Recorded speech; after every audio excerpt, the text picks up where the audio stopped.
Assalamualaikum warahmatullahi wabarakatuh. Sahabat yang beriman yang dirahmati Allah Subhanahu wa Ta'ala. Kisah seorang wanita, Nafisah, wanita yang begitu luar biasa taat kepada Allah. Setiap harinya dihabiskan untuk beribadah, dan setiap tarikan nafasnya beriring dengan zikrullah. Kecerdasan Nafisah telah tampak sesuai dini. Ketika berumur 8 tahun, ia telah mampu menghafal keseluruhan ayat Al-Quran.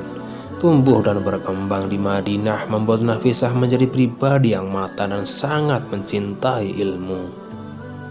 Nafisah binti Al-Hasan, cicit Rasulullah, kelahiran Mekah pada 1 Rabiul Awal 145 Hijriah, sangat mahir dalam berbagai bidang disiplin ilmu. Kedalaman ilmunya diakui oleh para ulama, bahkan ulama yang termasyhur seperti Imam Syafi'i dan Imam Hambali. Dia sangat senang mempelajari ilmu tafsir dan hadis dengan ulama di Madinah, hingga ia mendapat julukan Nafisatul Ilmi.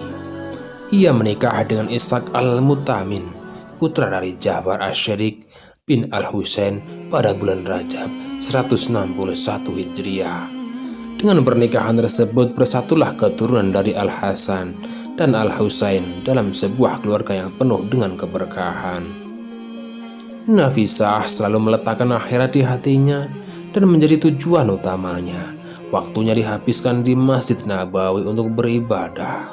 Dan Zainab, keponakan yang selalu membantu Nafisah, pun berkata, "Aku tak pernah melihatnya tidur pada malam hari dan tak melihat puasa kecuali hari Aid dan Tasyrik."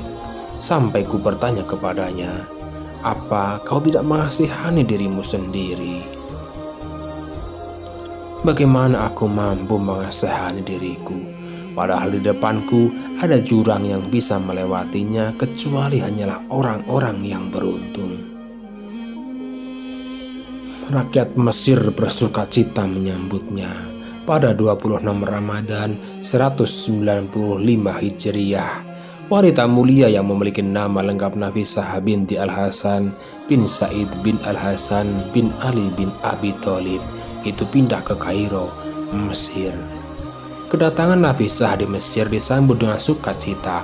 Penduduk kota Kairo berbondong-bondong menuntut ilmu kepadanya, bahkan hampir membuatnya sulit untuk melakukan ibadah seperti yang biasa ia lakukan.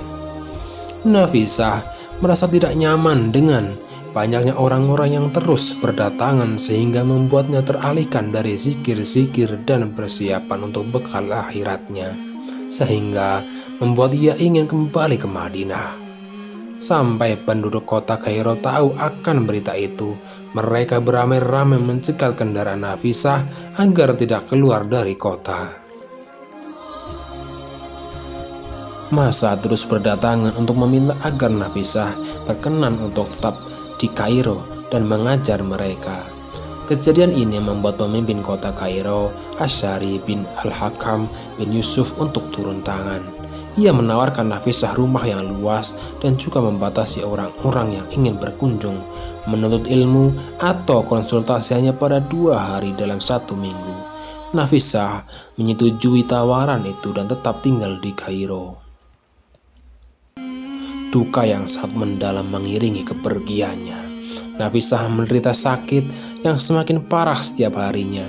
Namun semangatnya untuk terus beribadah tak berkurang sedikit pun. Sakit yang diderita membuat Nafisah semakin dekat dengan Allah. Sakitnya kian parah saat bulan Ramadan tiba.